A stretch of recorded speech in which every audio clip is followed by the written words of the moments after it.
Hi friends, welcome to our YouTube channel Naraj Academy. The main aim of this lecture is to discuss about the ISRO 2017 W solutions in a very detailed manner. And if you like the content of our channel, then please do like, share and subscribe our YouTube channel, and don't forget to press the bell icon button. So whenever you upload a new video, the direct notifications comes to mobile. If any improvements needed in our lectures, then please do comment in the comment section. We will definitely include all those improvements in the coming lectures.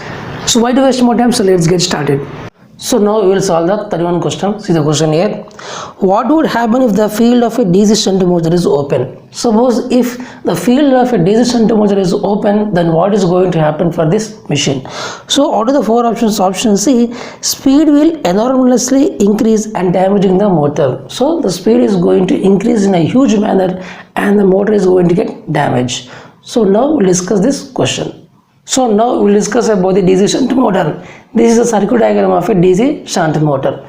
This is a shunt winding and this is the armature resistance and this is the DC shunt motor, and here there is a voltage V, supply voltage. So because of this, the current in the shunt winding is ISH and the current in the armature winding is IA, and the overall current is I. So we can say the overall current I is equal to ISH plus IA is a summation of the shunt current and the armature current. So the basic EMF equation, the back EMF equation is P phi into N by 60 into Z by A. So we can say it is EB is directly proportional to speed and also the flux. Suppose now if the field winding is open, suppose the motor is in operation, suppose you are going to keep some load, and after some operation here, suppose the field winding is open circuited. Suppose suddenly due to some disturbances this open circuit was occurred for this field winding. So we can say, or we can say shunt winding, it was open circuit. So we can say shunt current is equal to 0. So shunt current is equal to 0 whenever we are going to open the shunt winding or field winding. Then as a ISH current is equal to 0, so whatever the flux is also going to become 0. But we already know EB is directly proportional to N into phi, or we can simply say N is proportional to EB by phi.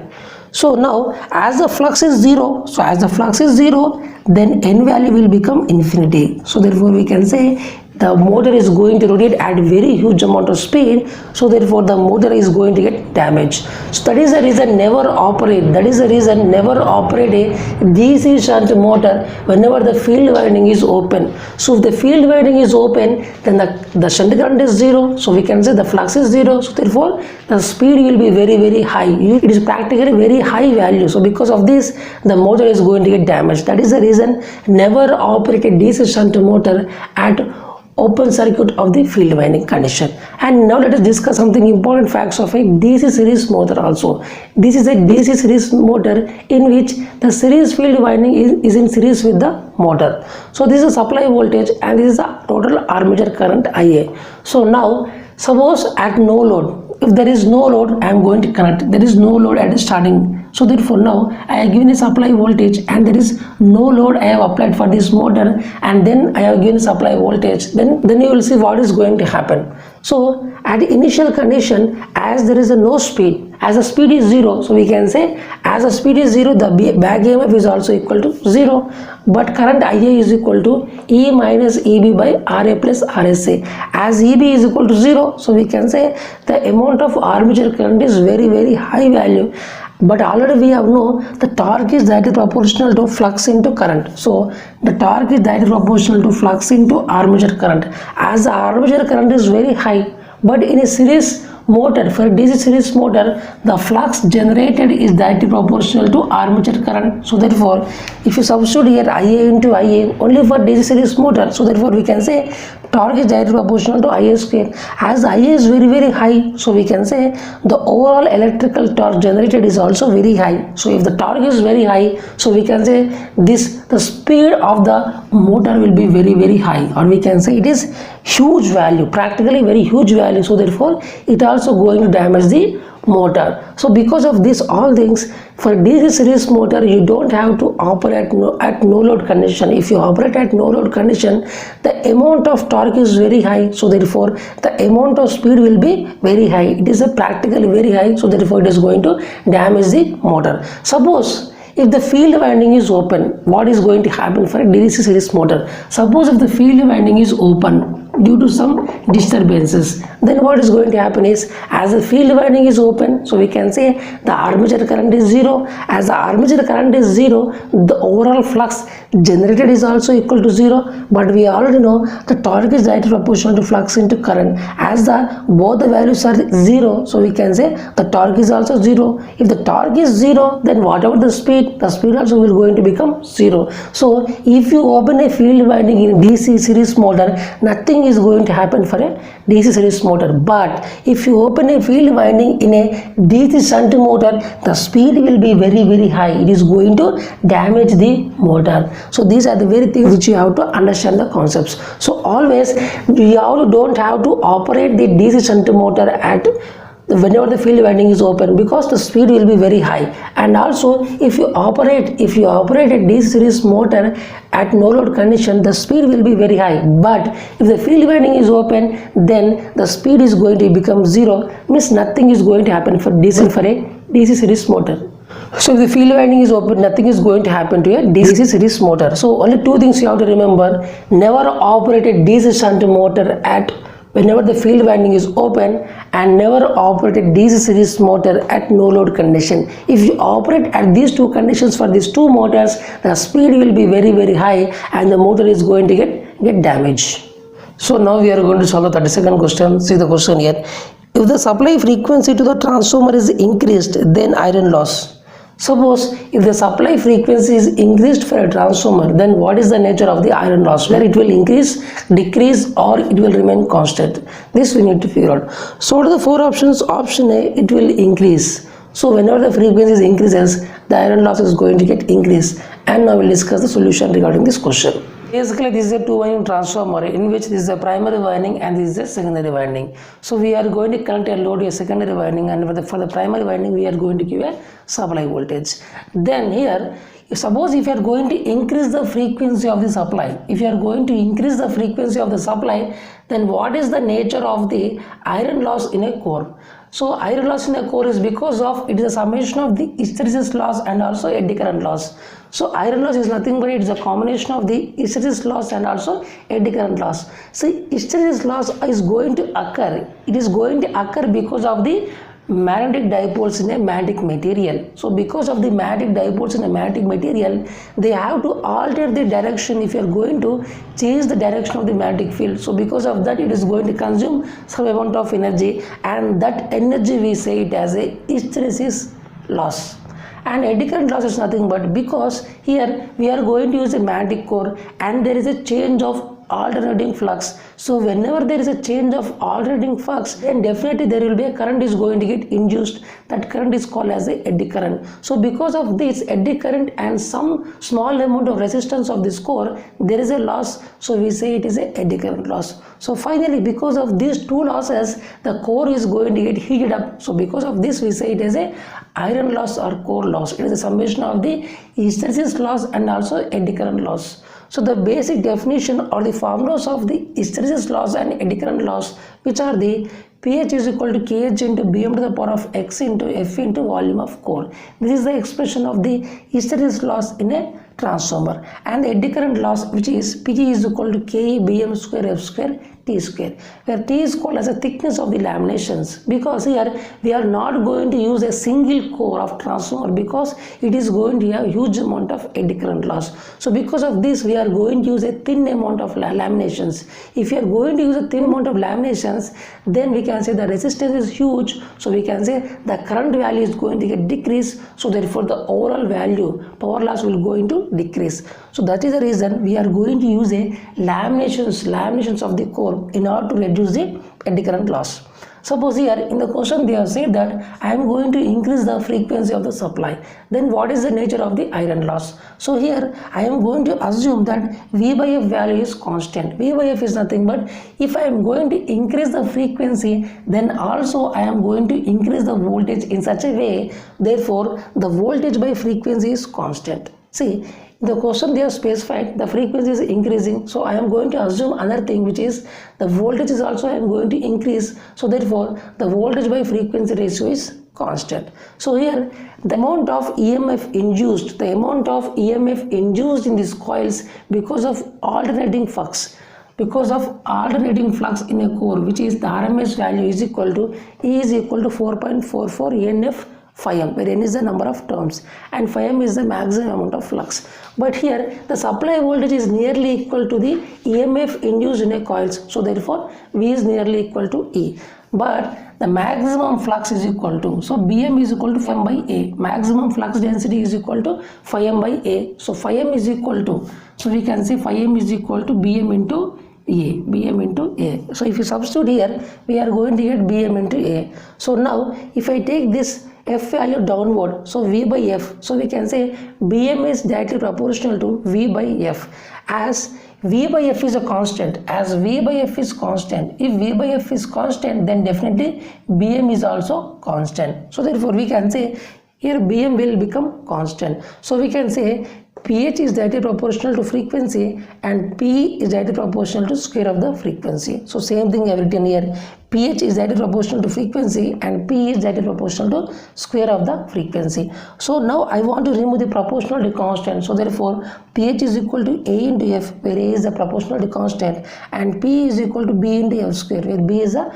proportionality constant. So now I am going to substitute it there. Pi is equal to pH plus Pe, so I am going to substitute these values there. So finally I am going to get Pi is equal to AF plus BF square. As the frequency increases, the hysteresis loss is also going to increase, and also the eddy current loss is also going to increase. So we can say definitely the iron loss is also going to get increased. So if the V by F value is constant, means as the frequency increases, we are going to increase the same proportional value of the voltage, then hysteresis loss is also going to increase, eddy current loss is also going to increase, and also iron loss is also going to get increased. Suppose if V by F is constant, but we already know phi m is directly proportional to Bm. So phi m is directly proportional to Bm, but Bm is proportional to V by F. See, phi m is produced because of the magnetizing current. So we can say phi m is directly proportional to I mu. I mu is called as a magnetizing current. If V by F is constant, then what is going to happen? If V by F is constant,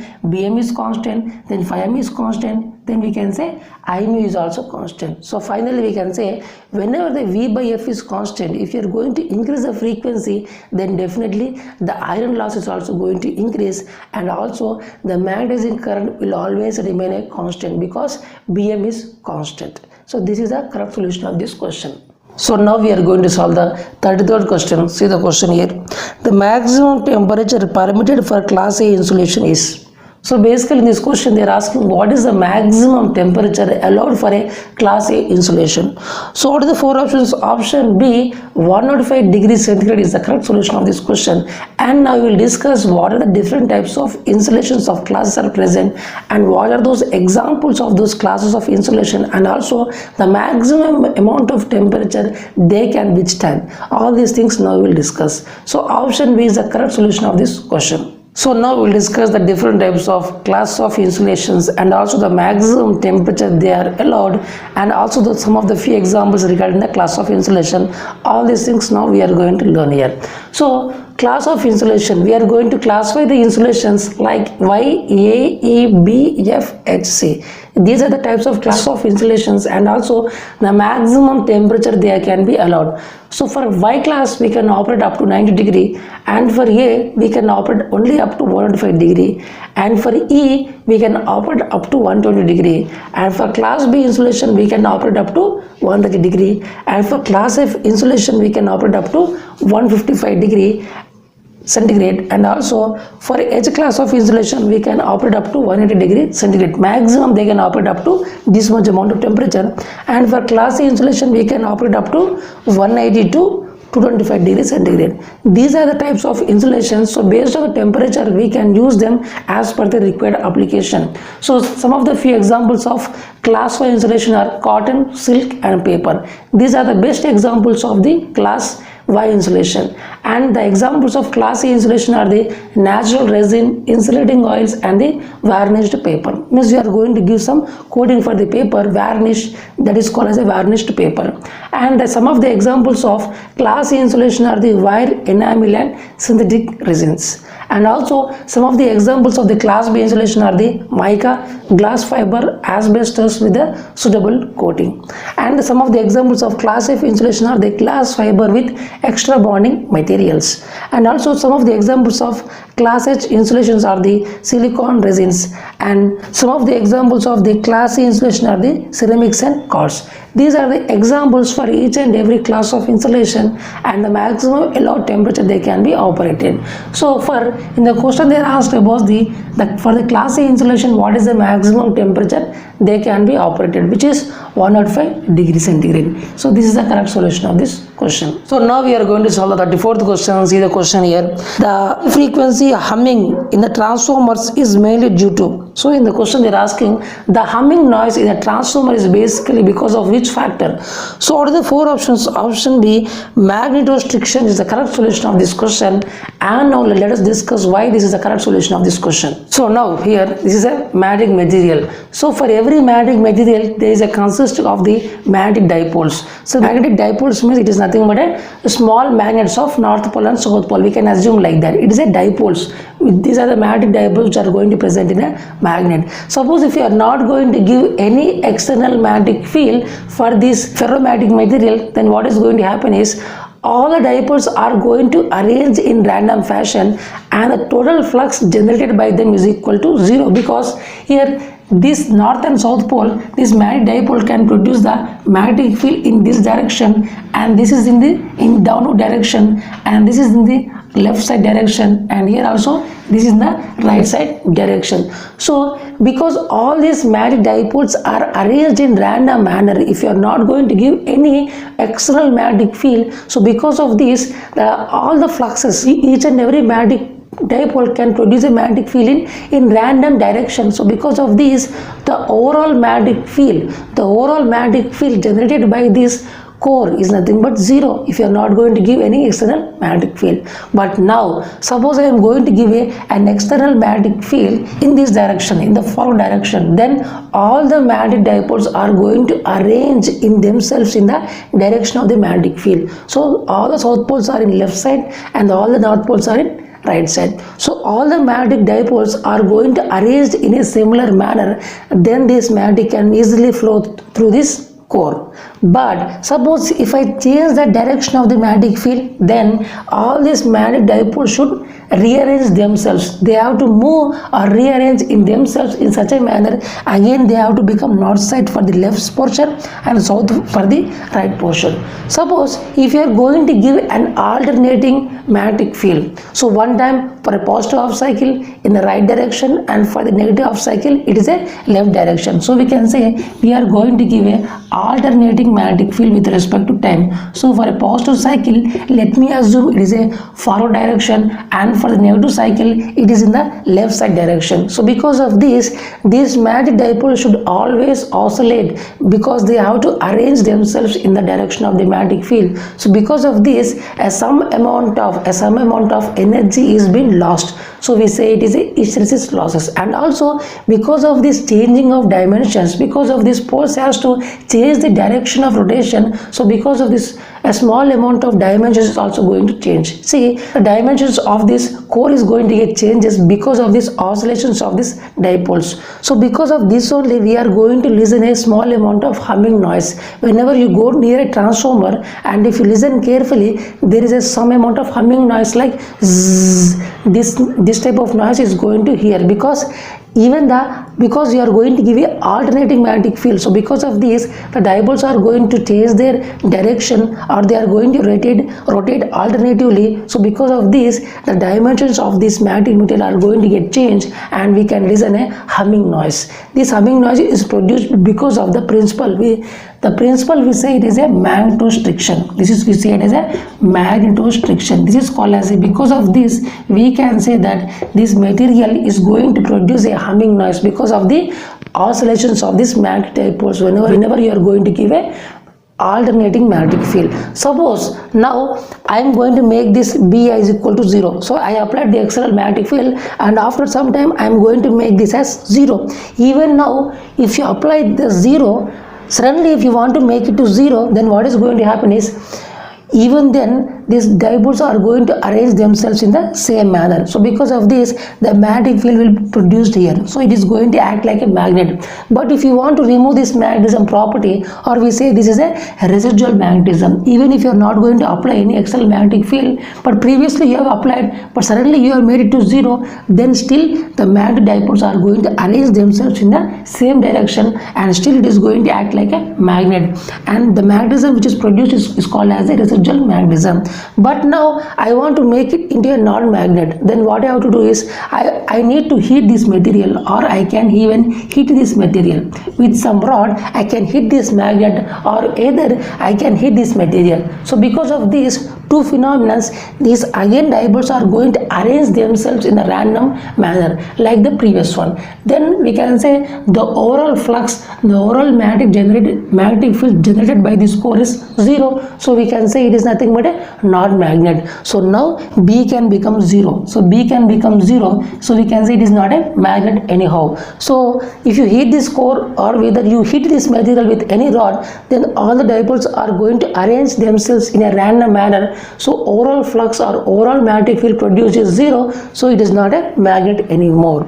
So by this process we can convert any residual magnet into a non-magnet, and because of magnetostriction principle only, the humming noise you are going to hear. Now we are going to solve the 35th question. See the question here. Non-loading heat run test on transformers is performed by means of. Non-loading heat run test is done on the transformer is by which mean? So what are the four options? Option D, Sumner's test is the correct solution of this question. Basically, because of doing the Sumner test, it is a non-loading heat run test, means we are not going to keep externally any load, but still we can figure out the maximum temperature attained by this transformer, we can figure out. So option D is the correct solution of this question, which is the Sumner's test. And now we'll discuss something more important things regarding the Sumner test. So now we'll discuss some of the important facts regarding the Sumner test. Sumner test is also called as a back-to-back test or the regenerative test. So basically the Sumner test is a non-loading heat run test. Non-loading means we are not going to give any external load, but still we can figure out the maximum temperature rise of a transformer based on this test. So now, in order to connect this test, you actually need two transformers. Two identical transformers are required, which is T1 and T2. These are the two identical transformers, means the rating, the primary winding and secondary winding turns are same for each and every transformer. And now here we are going to give a single phase AC supply. So by this voltmeter we can figure out the amount of voltage you are applied here, and the current is going to tell you how much amount of current is passed through these primary windings, and also the wattmeter is going to tell you how much amount of power which is consumed by these primary windings. And also here these are the secondary windings, and they are going to connect in this manner. The polarities are going to connect in this manner. So therefore now here there is a voltmeter, and here there is an ammeter and a wattmeter. So now what we are going to do is, first we are going to do the OC test, open circuit test. Open circuit test means we have to open this switch. We have to open this switch S, and then we have to give a rated supply voltage. So therefore the voltmeter is going to measure a rated voltage, and this is the secondary, this switch is open. So therefore these primary windings are going to get some voltage. So based on this, here this is going to get a voltage, some, let me assume the voltage is V, and here the voltage is V. Because these are the identical transformers, the amount of voltage should be same. So now this is minus plus and this is plus minus. So therefore the overall voltage is equal to 0 volt. So 0 volt is the voltage measured by a voltmeter V2. So we can say it is nothing but a OC test, means the load is open. So we can say OC test. So because of this, whatever the current flowing here, whatever the current flowing in the primary is called as the I0, and here it is I0, means no load current. So therefore we can say the overall current is equal to 2 I0. So because of this circuit is open circuit, or we can say open circuit test. So we can say the amount of wattmeter measured, the amount of power measured by the wattmeter is called as the core loss of each and every machine. So let me assume the core loss loss in the first transformer is PC and second transformer is PC. So therefore the wattmeter V1 W1 is going to measure a power of 2 PC. So PC is called as the individual core loss of one transformer. So these are identical transformers, so both has to have same value. So therefore overall power, no load power consumed by the both transformers is 2 PC, and the ammeter is going to read a value of 2 I0, and V1 is going to measure a voltage of rated voltage. See here, the ammeter A1 can measure a 2 times of no load current of each and every transformer, and V1 is called as a rated applied voltage, and the wattmeter W1 is going to measure a 2 times of the PC. So PC is called as a individual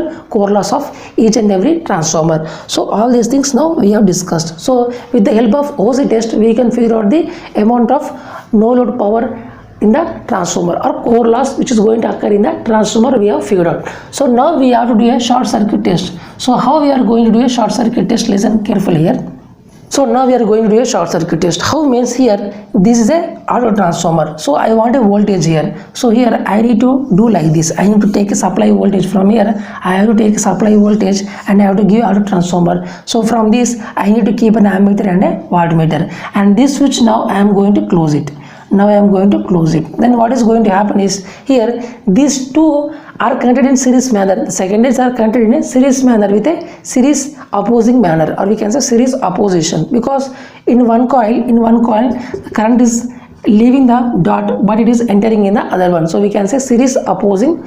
In this manner we are going to connect here. So now because of this some amount of current is going to induce in the primary. So these two are short circuited. So whatever the current can flow in this manner, because these are the short circuit. So we can say the primaries are short circuited and the secondaries we are going to give a supply voltage. So because of this whatever the loss is produced here we say it is a core loss, because here the primaries are short circuited and secondary we are going to give a some amount of supply. So whatever the power which is measured is called as the short circuit power, or we can say copper loss power. So the amount of full load copper loss is being measured by this W2, and A2 is the current which is measured by the secondary, and here voltage, this voltage is nothing but it is a voltage across the supply given by this auto transformer. So now V2 is called as the total voltage across series connected secondaries. So V2 is called as a total voltage across the series connected secondaries, and A2 is called as a full load because it is a short circuit. So whatever the current is called as a rated current. So therefore full load secondary current of both the transformers, and whatever the power which you are going to measure it is called as a full load copper loss. So copper loss of each one is PCU FL. So this is also same PCU FL. So overall full load copper loss is nothing but 2 times of copper loss of full load. So this is our overall power. So by this we can, by W1 we can measure the overall power loss, core loss, and also with the help of W2 we can measure the overall full load copper loss.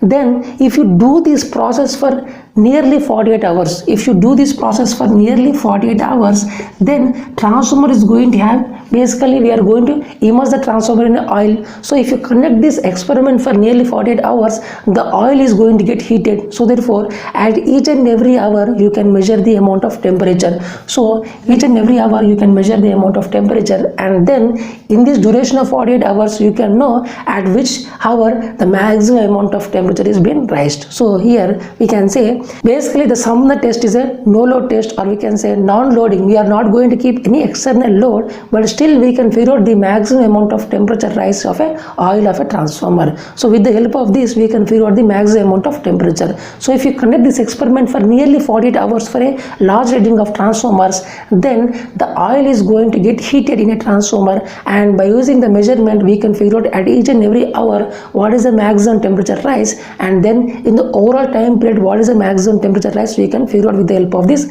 Sumner test. So now we are going to solve the 36th question. See the question here. A 3-phase induction motor is driving full load torque which is independent of speed. If the line voltage drops to 90% of the rated value, the percentage increase in motor copper loss is. So in this question they are given a torque which is independent of speed, means the torque is constant. Suppose if you are going to decrease the voltage to 90% of the rated value, then what is the percentage increase in the copper loss we need to figure out. So what are the 4 options? Option A 23% is the correct solution of this question. So let's solve this numerical. So basically in a 3-phase induction motor the electrical torque generated expression is T is equal to 1 by 2 pi ns S E2 square R2 by R2 square plus S X2 square. So now we can see clearly the relation between the torque, slip and also EMF induced in the rotor, which is T is directly proportional to S E2 square. So as the induced EMF is directly proportional to the supply voltage, so we can say T is directly proportional to S V square. So V is the supply line voltage. Then in the question they have said that the torque is independent of speed, means no matter whatever the load you are going to keep, always the electrical torque generated is constant. So therefore T value is constant at each and every speed. So we can say T is equal to constant. So therefore S1 V1 square is equal to S2 V2 square. Now the supply voltage is reduced to 90%. So reduced to a value of 90%. So we can say which is 90 by 100 V1 is equal to 0.9 V1. So therefore substitute here S1 V1 square is equal to S2. In place of V2 substitute there 0.9 V1 whole square. So if you solve this equation, we are going to get S1 V1 square is equal to 0.9 whole square, which is 0.81 S2 V1 square. So V1 square is going to get cancelled. So we are going to get S2 is equal to 1 by 0.81 S1. So if you solve this one 1 by 0.81, we are going to get 123 by 100 S1. So therefore slip S2 is equal to 123 by 100 into S1. So slip S2 is greater than slip S1. So how much amount of percentage change of the slip? So therefore if you want to find what is the percentage change in the slip, which is final value minus initial value by initial value into 100, which is S2 minus S1 by S1 into 100. So if you solve this one, we are going to get plus 23%. So plus indicates that slip is increased by 23%. So basically in an induction rotor, if this is the air gap power, the air gap power to a rotor is PG, then the amount of copper loss is PCU and the amount of mechanical power developed is this one. So therefore we can say PG is equal to the amount of air gap power is equal to copper loss plus mechanical power developed. So we can see clearly here the expression of PCU is equal to slip times the expression of the PCU is equal to slip times the air gap power. So therefore PCU is equal to S times of air gap power. So we are going to assume the air gap power is constant. So therefore we can say the copper loss is directly proportional to the slip. As the slip is increased by 23%, it means the copper loss is also going to increase by same percentage, 23%. So finally we can say if the voltage is reduced by 10%, if the voltage is reduced by 10%, then the copper loss is going to increase by 23%. If the line voltage is reduced by 10%, means the copper loss in the rotor is going to increase by nearly 23%. And this is the correct solution of this question. So we are going to solve the 37th question. See the question here. A 400 by 200 volts transformer has per unit impedance of 0.05. The HV side voltage required to circulate the full load current during short circuit test is. So basically here they have given a 400 by 200 volt transformer, and also here the per unit impedance is equal to 0.5. So now we are going to do a short circuit test, and then what is the full load current which is going to flow in the secondary. So because of this, what is the amount of voltage we need to apply in the primary, we need to figure out. So what are the four options? Option A 20 volt is the correct solution of this question. So let's solve this numerical. So basically in this question they are given a transformer of 400 volt and 200 volt. So I am going to assume the primary winding is N1 and the secondary winding is N2. So we can say N1 by N2 is equal to, so N1 by N2 is equal to the primary rated voltage value by secondary rated voltage, which is 400 by 200.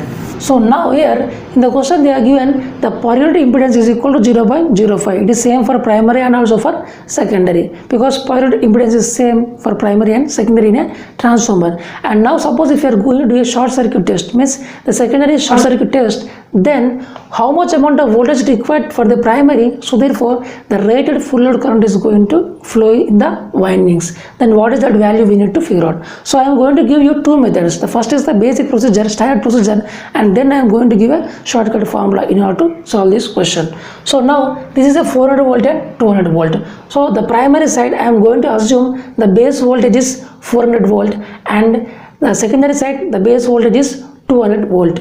And now I am going to assume the rating of this transformer. In the question they have not given the rating of the transformer, so I am going to assume the rating of the transformer is 1 MVA. So 1 VA is the rating of this transformer, which is 1 VA. So now for the secondary side, so for the secondary side I want to figure out the base values of the current and also impedance. So I know the value of base voltage and the base KVA or base VA rating. So now then I want to find what is the value of the base current. So base current is equal to S base by V base. So S base is equal to 1 and V base is equal to 200. So I base is equal to 1 by 200 ampere. And now I want to find what is the Z base for the secondary side. So therefore Z base is equal to VB square by S base. So secondary side V base is equal to 200 volt whole square by this is 1. So we are going to get here 40,000 ohm is the base impedance. In the question they are given the per unit impedance is equal to 0.05. It is same for primary and also secondary. So I am going to assume it as for secondary. So therefore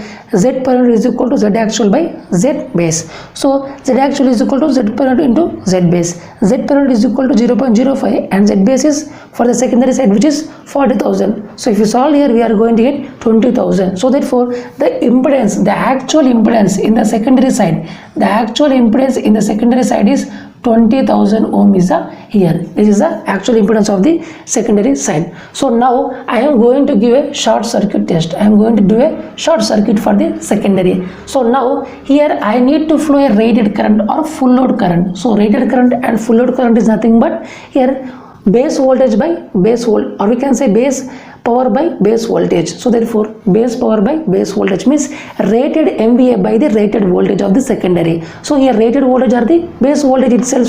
So therefore we can say 1 by 200. So 1 by 200 is equal to, it is nothing but base current. So therefore we can say the rated current is equal to 1 by 200. So now I want to find what is the voltage here. So let me assume the voltage is V2, E2. So therefore we can say E2 is equal to by KVL, or we can say by Ohm's law, V2 is equal to Z into IR. So therefore E2 is equal to Z into IR. So I can assume this is Z2. So therefore E2 is equal to IR into Z2. So IR is equal to 1 by 200 and Z2 is equal to 2000. So by mistake here this is Z is equal to 2000 ohms. So this is a 2000 ohms. So therefore now substitute here Z2 is equal to 2000. So we are going to get 1 by 200 into 2000. So E2 is equal to 10 volt. So this voltage is equal to 10 volt. Then now I want to find what is the value of the E1. So what is the primary voltage we have to figure out. So E1 by E2 is equal to N1 by N2. So E1 by E2 is equal to N1 by N2. Already we have know N1 by N2 is equal to 400 by 200. So substitute here E1 by E2 is equal to N1 by N2. So N1 by N2 is 400 by 200. E1 by E2 value we know which is 10. So E1 by 10 is equal to here this 0 cancels, 2 ones are 2 2s are. So therefore this is a 2. So E1 is equal to 2 into 10. So we can say 20 volt. So this is a basic standard procedure in order to solve this question. So now, so if you apply a voltage of primary E1 is equal to 20 volt, then we can say the rated currents are going to flow in the windings when we do a short circuit. And if you want to do it in a very shortcut method, then the voltage which we need to apply, the primary voltage which we need to apply is equal to here Z per unit. Z per unit is nothing but which is 0.05 and the rated voltage of the primary or HV side which is 400. So therefore 0.05 into 400 if you do it is 20 volt. So this is a very shortcut, but this is the actual procedure to solve the question. So this is the correct solution of this question. So now we are going to solve the 38th question. See the question here. A synchronous generator is feeding power to infinite bus bars at unity power factor. Its excitation is now increased. It will feed. Suppose a synchronous generator is going to operate at a unity power factor. Then if its excitation is increased, then what is going to happen with the help of the synchronous generator? So out of the 4 options, option B, the same power but at a lagging power factor. So B is the correct solution of this question. So now we'll discuss something more about this one. So in the question they are given that the synchronous generator is going to operate initially at unity power factor, and if the excitation is increased, then what will happen to a synchronous generator? So basically with the help of excitation only the reactive power is going to get changed but not the active power. So therefore we can say as the excitation is increased, we can say only the reactive power is going to get changed but not the active power. So therefore we can say here the active power remains constant. So the active power remains now constant. So this is the thing we have understood. So now we have to know whether it is a lagging or leading. We need to understand regarding that one. So now here if you see carefully, this is called as a power factor and the excitation, or we can say field current. This is a graph for both synchronous motor and also synchronous generator. So normal excitation means here the power factor is equal to 1. So normal excitation means the power factor is equal to 1. So we can say the synchronous motor and the synchronous generator are going to operate at unity power factor.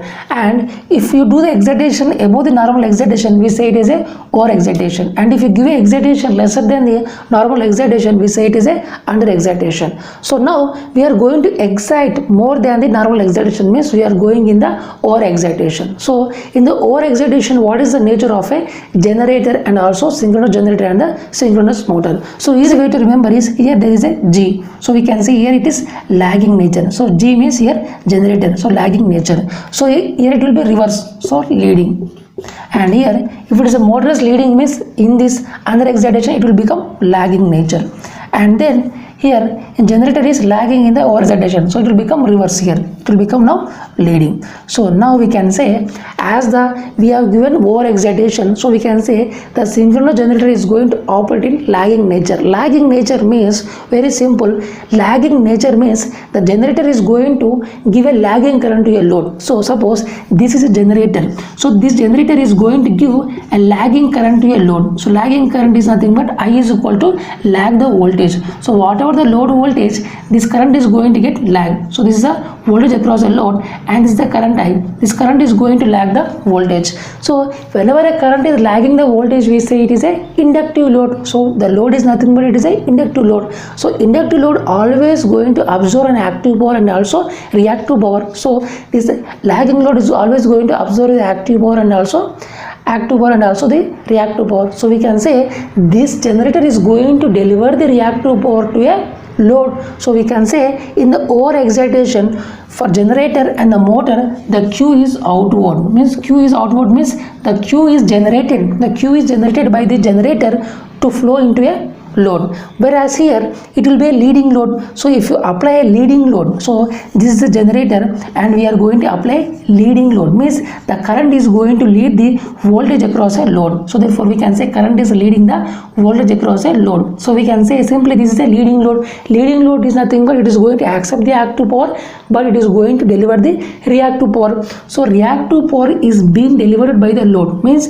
the reactive power is going inside the generator. So therefore we can say here Q is outward, or we can say here the Q is inward. So Q is inward into a generator or motor. So in over excitation, Q is always outward, or we can say Q is delivered by the synchronous motor and also synchronous generator, whereas here in the under excitation we can say Q is inward, means into the motor or into the generator, or we can say Q is inflow, Q is absorbed, or we can say Q is absorbed by the synchronous generator and the synchronous motor, and Q is generated, or we can say Q is delivered by the synchronous generator and the synchronous motor for the over excitation and the under excitation. So at unity power factor, the reactive power is nothing but the load is purely resistive, so therefore there is no need of reactive power. So we can say the reactive power is 0, it is not going to supply any reactive power to a load.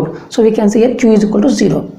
So in the question they have asked, suppose if the excitation is increased more than the normal excitation, then because of excitation the active power will not going to get changed, only the reactive power is going to get changed. So we can say the active power is constant, and also the generator is going to operate in lagging nature. Lagging nature means the current is going to lag the current, so therefore the load is a lagging load. So lagging load always is going to absorb the reactive power and also the reactive power. So because of this, the generator has to deliver a reactive power. So we can say the Q is delivered by the synchronous generator. So therefore we can say the generator is going to operate in a lagging manner. So this is a lagging manner. So now we are going to solve the 39th question. See the question here. Copper behaves as a, so copper behaves as a either a conductor or a, we can say dielectric. Dielectric is nothing but an insulator. So out of these 4 options, always option A is the correct solution of this question. Means copper is always going to behave as a conductor in all practical range of applications of frequencies. So now we'll discuss something more about this one. So now here, suppose there is a material, whether it is a good conductor or whether it is a good insulator. So insulator is also called as a dielectric. So this behavior of material is going to depend purely on the frequency of operation. So based on the frequency of operation, we can say whether this material is a good conductor or a good insulator. It's also called as the dielectric. Suppose the condition is if conductivity by 2 omega. If sigma by 2 omega is very greater than 1, then we say it is a good conductor. So if a material is possessing this property which is sigma by 2 omega, if it is always greater than 1, then we can say it is a good conductor. Suppose if this ratio is lesser than 1, we say it is a dielectric, or we can even say it is a insulator. So therefore we can say if the value is greater than 1, it means it is a good conductor. If it is less than 1, we say it is a good insulator or good dielectric. So here omega is called as a 2 pi f. So omega is equal to 2 pi f. Suppose if you are going to increase the value of frequency, if you increase the range of frequencies, then omega is also going to get increased.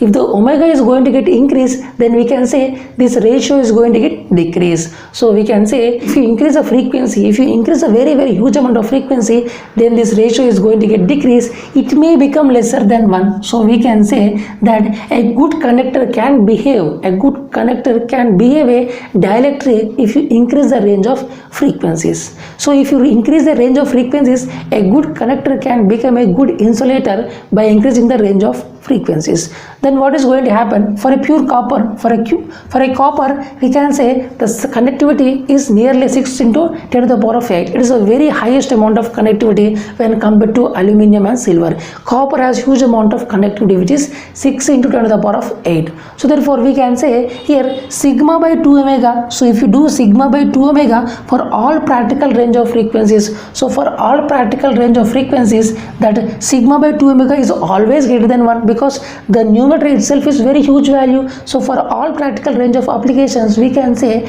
this ratio is always greater than 1. So we can say simply the copper is a good conductor for all range of practical applications. So for all practical range of frequencies, this ratio is always greater than 1, because the conductivity itself is very huge value. So we can say the copper is always a conductor. So this is the correct solution of this question. So this is the last question of this lecture. See the question here.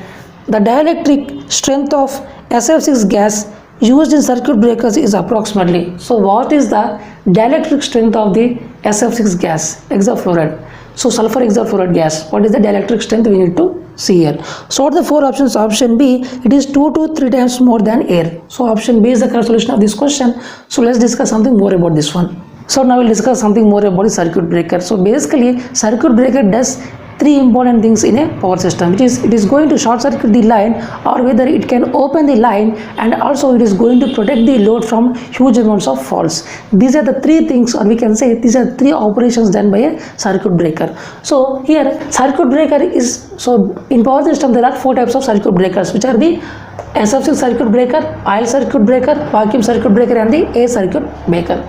So what are the different types of mediums are required in the circuit breaker in order to quench an arc? Means in order to remove the arc in a very short span of time, what is the medium we are going to use? So for SF6 circuit breaker, we are going to use SF6 gas, which is a sulfur hexafluoride. It is basically an inert gas, and also it's a very thermally stable gas.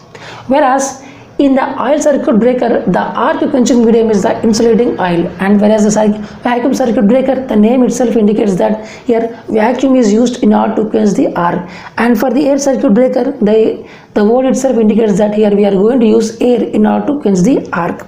And also, what is the different types of ratings? These ratings are, for SF6 we can use up to less than 760 kV, and for oil circuit breaker we can use up to less than 132 kV, and for vacuum circuit breaker we can use up to 66 kV, and for air circuit breaker we can use up to 15 kV. So out of all these things, we can use SF6 at any place because of huge amount of rating, voltage rating. We can use it in anywhere in the power system, but remaining three has limitations because they can use up to a very small amount of voltage. So because of this reason they have limitations, but SF6 can have a huge amount of rating. So because of this reason we can use anywhere in the power system.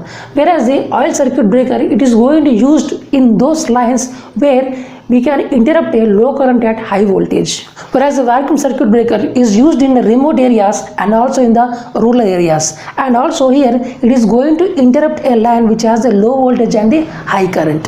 And also, whereas the air circuit breaker, it is basically used in the railway traction purpose. Means on the trains we are going to use this for the train running purposes. We are going to use in railway traction purposes we are going to use the air circuit breaker. So if you see here, the dielectric strength of the sulfur hexafluoride gas is nearly 2 to 3.5 times, nearly 2 to 3.5 times of the dielectric strength of the air. Means the strength in order to quench the arc is very greater in SF6 gas when compared to air. It can handle huge amount of arcs when compared to air, because here the dielectric strength of SF6 gas is very high. Because if you want to make it into a conductive, then we need huge amount of electric field, but here the dielectric strength of air is very less, so easily we can make it into a conductive part. So therefore, but here it needs a huge amount of electric field in order to make SF6 gas as a conductive gas. It's a nearly 2 to 3.5 times of the dielectric strength of air, and this is the correct solution of this question. So by this lecture, we have successfully completed the 40 questions of the previous year of the ISRO 2017 W solutions in a very detailed manner. And if you like the content of our channel, then please do like, share and subscribe our YouTube channel, and don't forget to press the bell icon button, so whenever we upload a new video, the direct notifications comes to mobile. If any improvements needed in our lectures, then please do comment in the comment section. We will definitely include all those improvements in the coming lectures. Thank you so much for watching this lecture. Keep smiling, take care, and bye bye.